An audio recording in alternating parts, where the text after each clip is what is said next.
A little bit of a preamble today before I start to talk about Warrant's Cherry Pie, or Cherry Pie by Warrant, however you like to say it. Band first, album title first, whichever you prefer. My probably today my plan was I think I wanted to talk originally about not Warrant Cherry Pie, but this is called Fear of the Dawn by Jack White. And he played a concert last night here in Mexico City, and I was going to go to that concert. I had plans for a couple of months to go see Jack White in Mexico City, and I changed my plans at the last, not exactly the last minute, but a few days earlier for some kind of stupid reasons. And I was not a I'll explain the reason why. I'm not talking about Jack White, Fear of the Dark. I can put this away now because I'm not going to talk about that. I'm a moderate Jack White fan. And I was never much into the White Stripes. I have more props here. Icky Thump, which I think is an excellent album. I love this album by the White Stripes. I guess this was their third, fourth, fifth album, and I was never into them, but I like this. I bought this I think it came out in 2007, and I bought it because I love the song, Icky Thump. And then when I was in Phoenix, Arizona a few months ago, I was visiting my friend Tom. Isn't this very exciting, very compelling, enthralling? You're all waiting to hear what I'm going to say next. So my friend Tom, who I was visiting in Phoenix, he's a big Jack White fan, and this had just come out. Fear of the Dawn had just come out. This was in May, and so he was playing it in the car, and I thought, I liked it, and also because I was in Phoenix visiting my friend, it instantly gave me good memories attached to Jack White. So I bought this CD I bought it at Zia Records actually it was not in Phoenix, it was in Tempe to be exact, and I like it well enough. And so when I saw that Jack White was playing here, which was last night, I thought, I'm going to go see Jack White. I like him enough to go see him. Maybe I'll become a big fan. And then I saw a few days ago, maybe last week, that Jack White prohibits phones at his shows. He doesn't apparently just prohibit taking pictures of videos, prohibits phones now, and that's why I didn't go. Not to be, like these mask people that the anti-mask people, they put up a stink and raise a fuss and everything. Not to be like that. I went to concerts for decades before cameras were allowed, and even before smartphones existed. And so it's not that I feel the need that if I go to a concert to take pictures of videos, although I do. For example, if I lost my phone on the way into the concert or had it stolen, which I did once, I can get by. I can enjoy the concert. I never use my phone at a concert for texting or for browsing the internet. I see people doing that. I guess that's up to them. I don't do that. But I just thought, I don't think Jack White has any business telling people how to enjoy a concert. His I guess reasoning for this was people should live in the moment. Everybody loves to say that, live in the moment. Maybe everybody should let everybody else decide how they want to enjoy a concert. So if I were a hardcore Jack White fan, I'm sure I would have gone. Or if this was a band that I really liked and they have the same policy, I guess I would go. But because I'm not a hardcore fan, it was just a casual thing. Not to mention, that would have been the most expensive concert I had ever gone to. Tickets were twice the price of Iron Maiden, who I saw a month ago. So I didn't want to spend all this money on Jack White as a casual fan. Plus, sometimes people need their phones. I've gone to many concerts with Lily, who's my ex-wife, and including Iron Maiden last month. We saw them together. And sometimes she comes, or she has come with me to concerts just kind of for moral support. She comes along, she doesn't really like the band, and sometimes she uses her phone because she's not too interested in the band. So what? Why does Jack White care about that? Or the singer from Disturbed, I know, and Porcupine Tree played here last week too. They also had the same thing, no phones allowed. Stupid. So that's why I didn't go see Jack White. So there you go. Instead, I'm going to talk about, I've got it here, Warrant Cherry Pie, or as I like to call them, Warrant. Warrant. How do you say it in fucking Polish? If you don't know what that's from, Google it. If you do know what that's from, you're very cool. So this is Warrant Cherry Pie, which I'm going to talk about now. Maybe you've skipped through the Jack White nonsense. Going back to my history with Warrant, I'm not a massive Warrant fan, like I am with some of these bands I talk about, but I really do like Cherry Pie. And I've also, like last week, I talked about Quiet Riot, Mental Health. So I guess continuing the trend of singers who are no longer among us, among the living, deceased singers, Kevin Dubrow, Quiet Riot, Janie Lane from Warrant. I felt like talking about Cherry Pie today, and I'm going to. So my history with Warrant is not huge, not long, not deep, kind of long. I got into them in '99 when Dirty, Rotten, Filthy, Stinking Rich came out, and I liked that album. And my concert history with Warrant, I saw them twice. Going back to the props, this was the first time I saw them. This was almost, what year was this? 1989, October 15th. So almost that anniversary is coming up next week, I guess.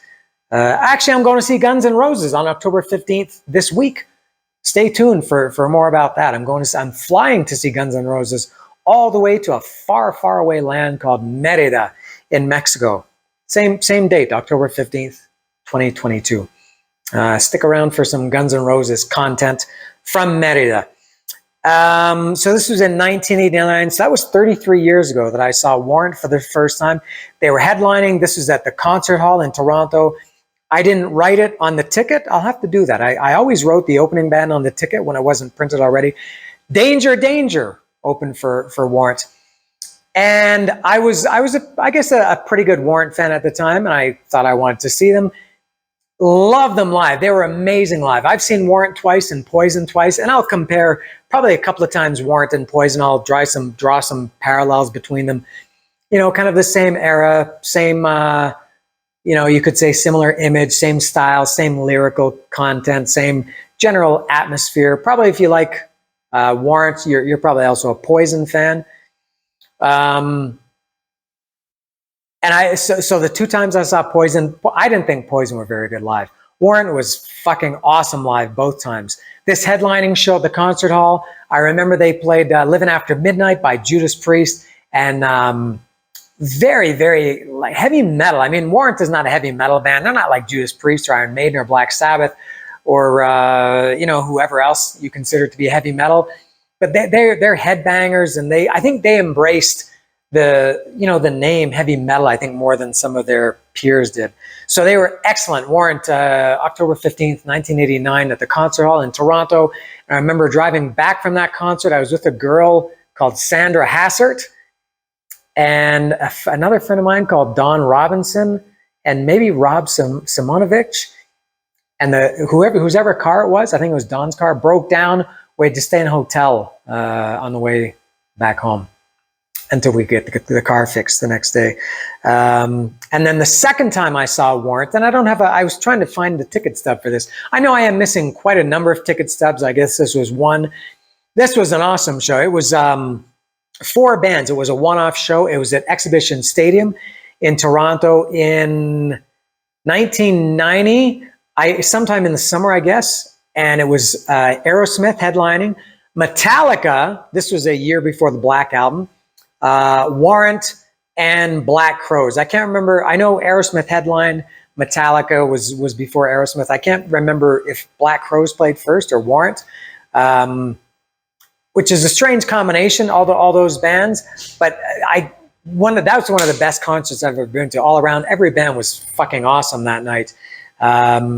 This was pre-Black Album, Metallica. Sebastian Bach was there. He came out and sang Last Child with Aerosmith. And I could see him off to the side of the stage headbanging during Metallica's set. Metallica, I know I should be talking about Warrant, but I have good memories of this. Metallica had rented a rehearsal space in Scarborough, which is a part of Toronto where I'm from. And they rehearsed in Scarborough that week leading up to the show. As I said, it was a one-off. Warrant was awesome, considering that it was a largely Metallica crowd. The crowd loved Warrant. And I do remember they played a song called Uncle Tom's Cabin. I think I should have checked this. I think Cherry Pie came out September or October of 1990, and this concert was probably in June or July, maybe August. But they did play Uncle Tom's Cabin, and the crowd went crazy. So great response for Warrant when I saw them with Metallica, Aerosmith, Black Crowes. So a very good live band. Other than that, Warrant, none of them. This could be this. I could say the same thing for many of these bands. Quiet Riot last week. Kind of Rat, Motley Crue, Bullet Boys, Badlands. No, not Badlands. Some bands that I really loved collectively, but individually, they were not ever any of my favorite. I talked about this last week with Carlos Cavazo about Quiet Riot. He was nothing wrong with him, but he was not a revered guitar god like Randy Rhoads or Eddie Van Halen, Richie Blackmore. Maybe some guys that were kind of in that category from this era. Warren DeMartini from Rat. Kind of Jakey Lee. That's why I kind of didn't want to include Badlands, and George Lynch from Dokken. But, you know, Warrant, Poison, Bullet Boys, I liked all those bands collectively, but individually, and as singers, good, but none of them were ever my favorites. But so that's what I think about Warrant in general. Now, specifically, getting to the track list of Warrant, how do you say it in fucking Polish? I'm going to say that every time. Cherry Pie. And I could have easily, just as easily talked about Dirty, Rotten, Filthy, Stinking Rich, but I decided to talk about Cherry Pie. I think maybe I like it a little bit more. There it is. Feast Your Eyes. So going through this track by track, the first song is the title track, Cherry Pie, which I don't remember. I remember it being way bigger now in retrospect than it was at the time. I don't remember it on the radio too much compared to how much Poison was on the radio at that time and other bands of that era, as I talked about. But now it seems like Cherry Pie is in every, kind of comedy movie. I think it's been in commercials. I think they play it. What did I see? I saw this movie Fall, about these, just a new movie. It just came out a couple of months ago. I just watched it last weekend. These two girls that climb this 620-meter TV antenna. And Cherry Pie plays in that movie, although I'm sure it wasn't the original Warrant version. But Cherry Pie has become a huge song. Everybody knows Cherry Pie. And I like it. It's a little bit of a rap song. I'm not sure if that's true. And I totally forgot until I started listening to this again. And I think I hadn't listened to this full album, maybe since the 90s. It's been a long time. There are some songs I listen to, I would say on a pretty regular basis, that I really love. But the whole album front to back I hadn't listened to for, maybe since the 90s, maybe early 2000s. I don't know. And I had totally forgotten that CeCe DeVille from Poison plays the guitar solo on Cherry Pie, the song. And there was some, and maybe still is some doubt or controversy or mystery over who actually played guitar on this album, as well as Dirty, Rotten, Filthy, Stinking Rich. Joey Allen and Eric Turner were the guitarists in Warrant, but it's under some scrutiny over if they played in it or how much they played in it. But CeCe DeVille is credited with playing the guitar solo on Cherry Pie. Next song is, as I mentioned earlier, Uncle Tom's Cabin. Now, I don't consider Warrant a heavy band at all. I've talked about this before. Skid Row is not a heavy band. I love Skid Row's first album. I didn't really like Slave to the Grind because I don't want Skid Row to be heavy. So I wouldn't say that Uncle Tom's Cabin is a heavy song. But man, that song, and I'm loath to say this, that song rocks. That song is again, I don't want to say it's heavy, but it's got some real bounce to it, some punch to it. It's like a real. It's not exactly an anthem, but it gets your attention, let's say. And when they played it live, as I said, opening for Metallica, it was a largely Metallica Metallica crowd, and the crowd loved it. I know a secret down in Uncle Tom's Cabin. Know a secret that I just can't tell. Just for the record, let's get the story straight. Me and Uncle Tom were fishing. It was getting really late. Out on the cypress limb above a wishing well, where they say it got no bottom, say it takes you down to hell. Over in the bushes and off to the right come two men talking in the pale moonlight. Sheriff John Brady and Deputy Hedge hauling two limp bodies down to the water's edge. I know a secret down in Uncle Tom's Cabin. Know a secret that I just can't tell. Fantastic song. Possibly a favorite. I always talk about my favorites when I do these stupid videos. And I'm not sure what is my favorite on this album. That's. I can think of a couple that are also in the running. But Uncle Tom's Cabin is a killer song. Fantastic. Very good rock song. Number 3 was I Saw Red. Now, I had this, I don't really like this album version. I never got into it too much. There was a version of it, an acoustic version of it that was on, you know, they used to have these things called singles. It was a cassette single, or for you, cassette single, because you're reading this way. But for me, it's cassette single. And this was the 90s. We didn't have time to say cassette single, so they put the 2 words together. That's called a portmanteau. And they called it cassette single, and it was the single of Cherry Pie, and it had an acoustic version of I Saw Red on it, which I liked way, and still do, liked way, way better than the album version of I Saw Red. The album version, and this is kind of the same with a few of the other ballads on this song, at least one or two. Blind Faith, I'm not sure. It's kind of big. It's dramatic. It's clearly a power ballad. And I don't really like the power ballads too much. I love ballads. Some. I think More Than Words is great when it's just acoustic guitar. And I think I Saw Red, the acoustic version, is way, way better. I Saw Red, when I opened up the door, I saw red. My heart just spilled onto the floor. It just seems very sappy. So another one that's like that is Saigon Kick. I think it's the original version of the one on Bastards, which is, you know, it has piano. It's kind of grand. And then there was a very different version on Devil in the Details that was infinitely better for me. So I Saw Red, album version, not that great. Acoustic version, awesome. And I think I listened to the whole album Cherry Pie today. And I think a big difference is there's this big guitar solo in the album version of I Saw Red, whereas in the acoustic version, it just goes from I've been hurt and I've been blind. I guess it's like a bridge. I've been hurt and I've been blind. I'm not sure that I'll be fine. I never thought it would end this way. Now in the album version, then it goes into this ripping guitar solo, which seems for me a little bit out of place. But in the single version, the acoustic version, I've been hurt and I've been blind.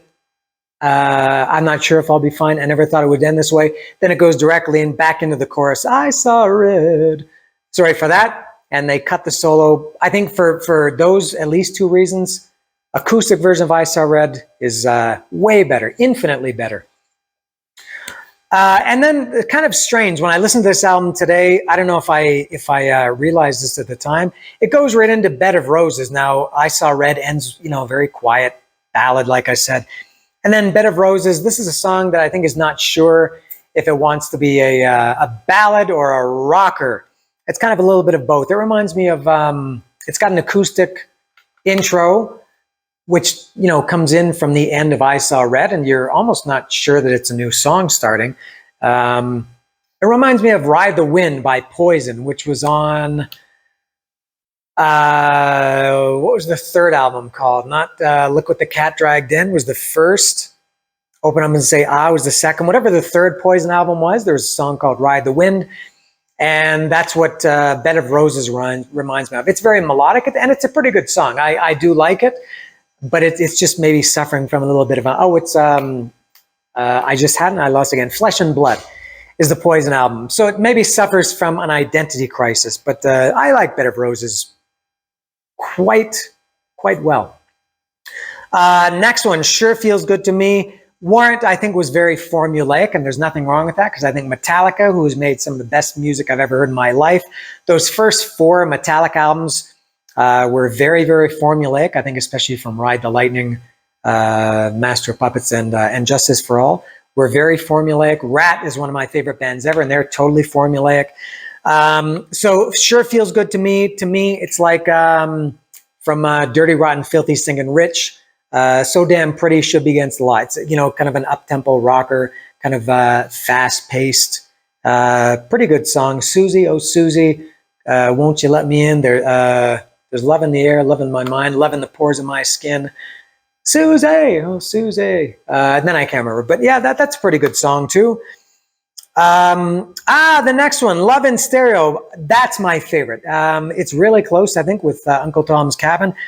But Love in Stereo, I love that song. That's a song, along with Uncle Tom's Cabin, that I do listen to regularly. I listen to that many, many times in a year. I probably never go more than a few weeks or a month without listening to that song.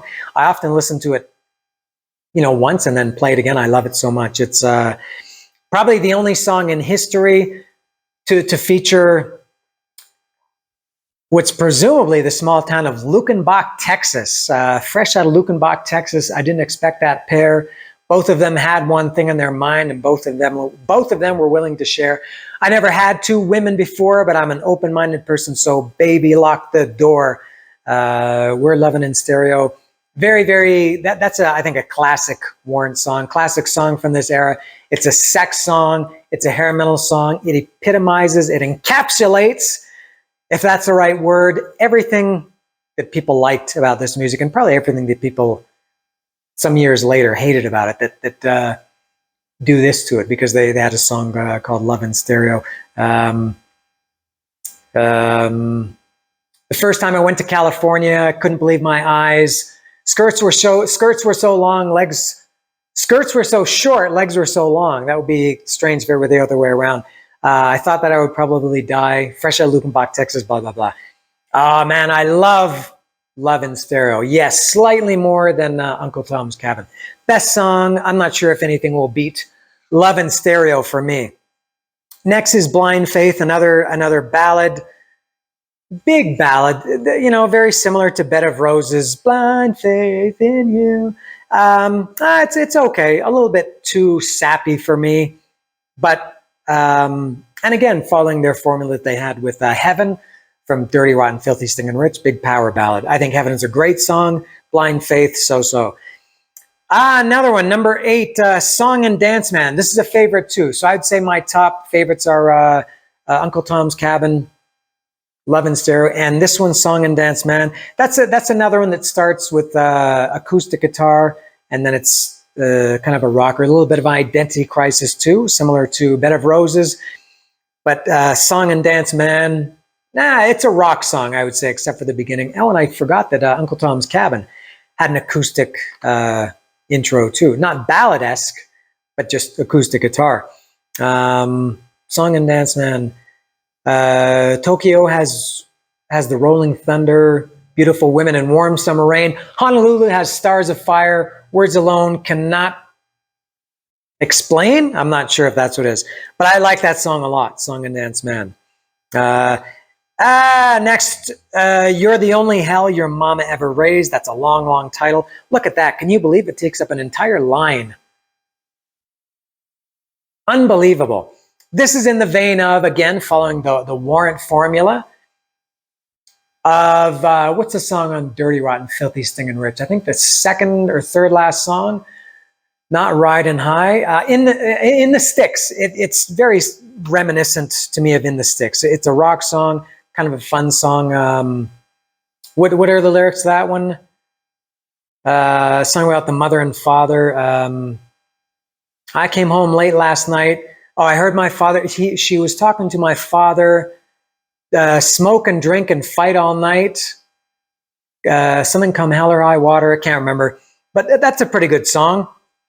Next, Mr. Rainmaker. It could have rained for 40 weeks there. That's I would say in the same vein as Uncle Tom's Cabin. It's not a heavy song, but it's a rock song. It's not one of these fast tempo like Sure Feels Good to Me or So Damn Pretty Should Be Against the Law from Dirty Rotten Filthy Stinking Rich.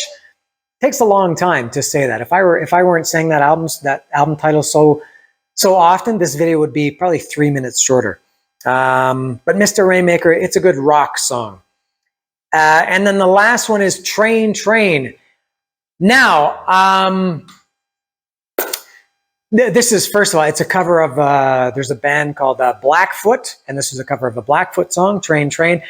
A couple of things about this. I've mentioned this before. I don't mind cover songs. Actually, in some cases, I love cover songs, but I don't like it when it's the last song on the album. To me, it just seems like it's an afterthought or, filler. We need to make the album 37 minutes instead of 34 minutes. So we'll throw a cover on there, even though some of them are great.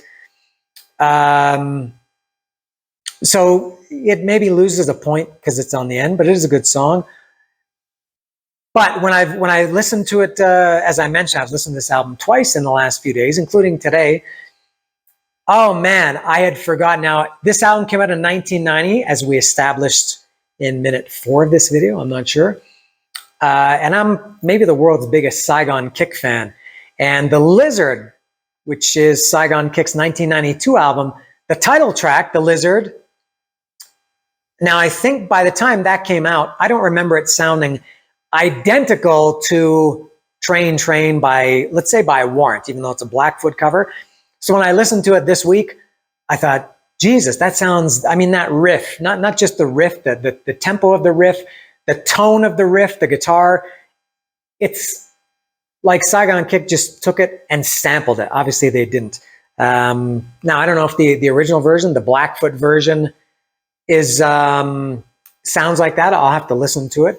But man, oh man, this Warrant cover of Train Train, I was going to say sounds like The Lizard by Saigon Kick, but I guess The Lizard sounds like that. I guess I never really listened, as I mentioned, I haven't listened to this album probably since the 90s, and maybe even not since shortly after it came out, because I think by the time I heard The Lizard, I would have thought, wow, that sounds just like Train Train by Warrant on Cherry Pie. So there you have it. And there was a last little, is it on this one?